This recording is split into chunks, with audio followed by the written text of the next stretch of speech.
Joining us in studio, he's been on Larry King, he's been on The Doctors, he's been on Entertainment Tonight, he's a local celebrity, fitness guru, Charles DeAngelo. Hey, what's up, Pat? Joining us in studio, he's ripped, he's wearing some kind of camo muscle shirt, guy's amazing. But he's not alone. He brought two very incredible local people who have lost, I'll let them tell you, but in the hundreds, we have Jason Lockhart and Kathy Blattle.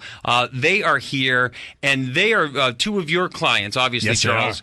And these just, why don't you give a quick introduction, and then you folks, Kathy and Jason, tell people how much weight you lost and how the heck you did it. So I have Kathy here, who's a mom of how many, Kathy? I've got 5 kids. Oh, my God. 5 children. So obviously a very busy person, married, works, does all the things that a mother does with the children as well. And in the last, now is it 7 months? 7 months. Working with me, she's lost 100 pounds. And if you go to 97.1, I think Tony's over there right now tweeting out her picture. At Tony Colombo 971 on Twitter. They're amazing. Yeah, look for Tony at Tony Colombo 971 on Twitter. And so I got 7 months. I don't mean to jump in here, but you sent me a picture of Kathy's before and after. Yes. I just assumed that was like a 4-year deal. This is 7 months. 7 months. No pills, no magical drinks, no special DVD. She doesn't go to the gym with me. I don't train her. I call myself a weight loss coach because what I really help people learn to do is disconnect emotion from food. I look at success and weight loss as kind of a 3-legged stool. You have to have a healthy eating plan, which she, of course, has embraced, one that I developed now. I've been doing this almost 15 years. I used to weigh 360 pounds myself. So I've been there. So I understand the psychology that operates behind getting yourself to a place you really hate. So you've got to have a healthy food plan. You've got to have a regular exercise plan. I always call that kind of the second leg. The first leg being food, the second leg being exercise. But what I found was missing everything else that was out there. And as a 360-pound 16-year-old, I had tried everything. I tried the fat burners. I tried the gyms. I tried the trainers. I tried the nutritionists. I tried all those things. But what I found was missing was the mindset. How do you really get yourself to know, or to do what you know consistently? Because most of us know what to do.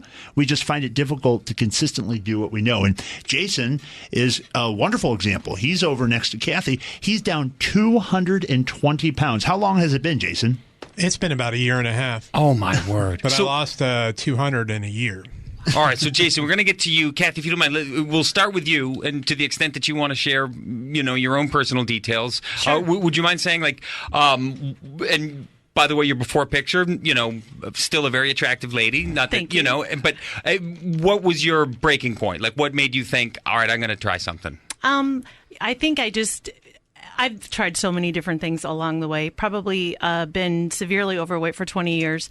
And my oldest son, said, Mom, have you seen Charles DeAngelo? Do you know who this guy is? I said, I've seen him, but let me look into it a little bit more. I went to his website, and there were 3 things that really pulled me into his programming, and I said, you know what, I'm doing it, I'm starting it, and I hope my family follows me, and they have. My family's lost over 300 pounds now. Combined, between your husband and your daughter. And what was your, if you don't mind my asking, Kathy, I'm guessing you were like most parents, most moms, most dads, what were you eating, what were you doing, what were you not doing? Through the years, I felt like if I could get spaghetti and meatballs on the table, with garlic bread, I was doing great because that was a home cooked meal. Because I have for the whole family, and that was good because normally it was ordering pizza or take out Chinese or whatever. And I'll just say, my wife and I are blessed with 5 kids as well. So to that extent, I can relate with what you're saying. I mean, it's just just get everyone fed. Right. As long as and I thought if I cooked it, well, then it was even better. If I could get actually something in the oven instead of takeout. It was homemade. Exactly. So, we just had really bad, eating habits, and I knew better. I just couldn't change the time. It's tough. It was You're too working. busy. You have all these kids running around. Right. It's right. not Some easy. people forget that it's possible. They've deluded themselves into the story that I'm just too busy. I can't make the time. And all of us have one thing in common. We all have the same number of hours in the day. We all have 24 hours. And what we do with those hours is really what makes the difference. So I say, for anyone listening, if you're listening and you're struggling like Kathy was or Jason was, one thing you can do today is replace spontaneity with strategy. In other words, take away all of the erroneous habits and really embrace a philosophy wherein you make the choices ahead of time so you know what you're going to be doing before you get out of bed in the morning. If you finish your day before you start it, and that sounds kind of crazy, but what it means is know before you get out of bed, here's when I'm going to eat, Here's what I'm going to eat. Here's how much I'm going to eat. And I'm certain that Kathy and Jason will both acknowledge that they never were hungry. No, never. I mean, if I'm wrong, feel free to correct me. Were you guys, either of you, ever hungry? No, never hungry. So Jason, let's get to you. So what? I didn't really nail Kathy down on specifics, but can you talk about some of the what you got rid of, what you added, food-wise? Basically got on a plan that was a steady burn with the diet, with every day eating the same thing. And so there's no variety, absolutely no variety. For 2 weeks at a time, a person, when they come to me, we set up a food plan where they know what they're going to eat, when they're going to eat, how much, and it's all normal grocery store food. So, like, for example, Jason, what would you do typically for lunch? Started out with a Subway sandwich, usually for lunch. So just going to Subway. Okay. And moved on to salad and things like that, So we took a real gradual step approach where we don't go from, eating McDonald's and French fries and Jack in the Box tacos to eating just salads. Right. Because I always say that success is not an elevator. It's a step approach. So we start with, okay, instead of looking at this as we're going to break any habits, I don't believe that Kathy, Jason, or you listening are broken. I think that you simply need to find what's disempowering about the pattern that you're in and replace the things that aren't working with things that will. So you never really break habits. People that say, well, I'm addicted to sugar, you're not really addicted. You're addicted to what you believe that's doing for you. Right. So what you need to do is find what can I replace that behavior with that's not going to have such negative consequences on my life. A light went off when you started, Charles, and you were talking about the psychology of food, because I work the early morning news, so I get up at 2 a.m. Yes. And occasionally people will come, and fill in who work normal hours, and around 6:30, someone who's not used to that schedule, they're just like, oh my God, I just need grease. I just want an Egg McMuffin, Absolutely. and everyone who works shift work knows that feeling. You feel like hungover and wounded. I deserve Achy. some horrible greasy thing. I've earned this thing, and you know that feeling, Kathy. I do know that feeling. That was huge for me. Was after I did something great, or if I had a really rough day, just swing by Culver's, grab an ice cream on the way home, and it would make you feel better. And I've learned because you had so much. You'd forgotten how feeling good really does feel. I was 360 pounds, and I thought after eating a drumstick or after eating 2 bags of French fries from McDonald's that I felt good, because what it really was doing was simply distracting me from whatever was bothering me or what was on my mind. It was really simply pacifying me. When you have allowed your body to get back in touch with optimal performance, where it really feels good, your energy's high, you're radiant, you start the day and you get out of bed actually excited about what you're going to get from the day rather than just trying to get through the day, your life changes. But few people will make the decision to disconnect from that spontaneity. But once you do, your life is forever different. And so we're going to spend some more time with these guys, but I want to ask you, Jason, you said you lost 220? 220 pounds. Yeah, 224 pounds. Yeah. Now, obviously, his radio, you can't see him, but he looks like just your average American physically fit male. You would never know he weighed, what was your heaviest? 423. 423, Jason. Yeah. So I have to believe that you have friends or family, that see you now, they haven't seen you. I got to think there's a good story where somebody's like, where's Jason? What'd you do with him? I walked right by my brother-in-law. Didn't even know who I was. Walked right past him. And what's the usual reaction when you... Wow. They probably what did you do? Did you get I didn't even surgery? recognize- I get that a lot. Did you get the surgery? No, and I'm pretty proud of the fact that I didn't get the surgery. Now, But I did it. he's an over-the-road truck driver.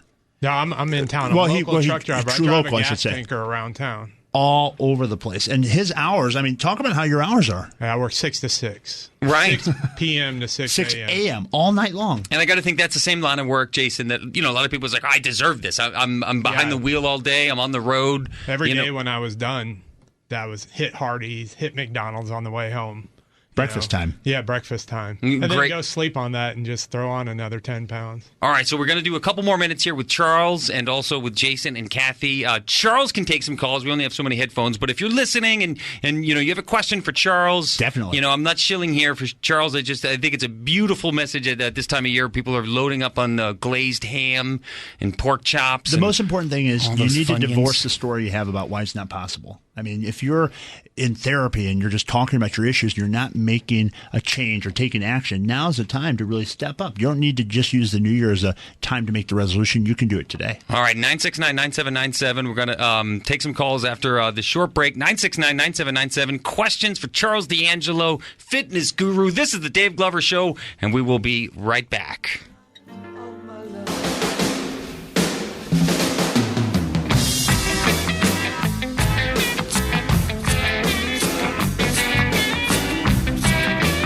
You're listening to The Dave Glover Show. All right, so we still have Charles DeAngelo, fitness guru. We do have a caller. Tammy, welcome to The Dave Glover Show. Hello. Tammy. Hey, Tammy. Yes, go ahead, Tammy. No, it's Tammy. Yes, go ahead, Tammy. Go ahead. Okay, I'm sorry. Thanks for taking my call. I have a question about postmenopausal weight gain. Sure. And 12 years ago, I lost 66 pounds. Uh-huh. And I did it on my own, no drugs. I quit eating fast food, quit eating white flour, cleaned up my diet, and I lost 66 pounds in 7 months. That's wonderful. And I kept it off for a long time. But what happened was it threw me into menopause. My doctor told me that fat produces estrogen, and when I had that sudden weight loss, that it threw me into menopause, which was fine.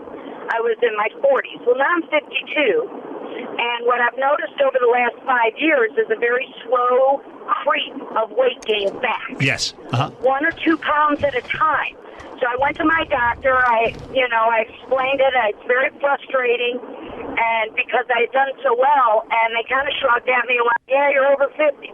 Well, here's the thing. Here, I can tell you. Tammy, Charles is going to jump in. We're getting a little tight on time. Go ahead. Close on time. There is something to be said for estrogen dominance. Much of what you're dealing with can be corrected strategically if you'll embrace some of the disciplines that I teach. I put it all out in a book called Think and Grow Thin. It's available at Barnes & Noble, Amazon.com.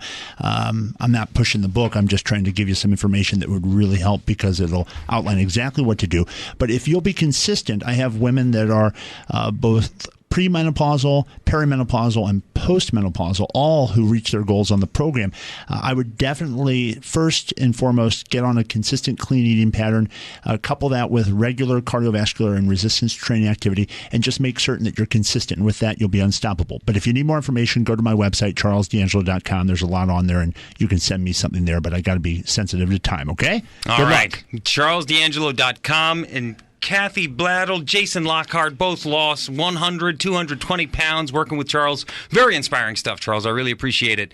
Thanks for coming by. I just want people to know that there's no doubt that they can do it. So many people think that because they've tried and they tell themselves a story that I've tried, but either you're doing something or you're not. And I'm not saying that in a cynical or critical way. Both these guys had done many things before. You've got to hold yourself to that philosophy. And we got to stick to the time. You're good at this. I'm fired up. We're coming back. Thank you. Baby.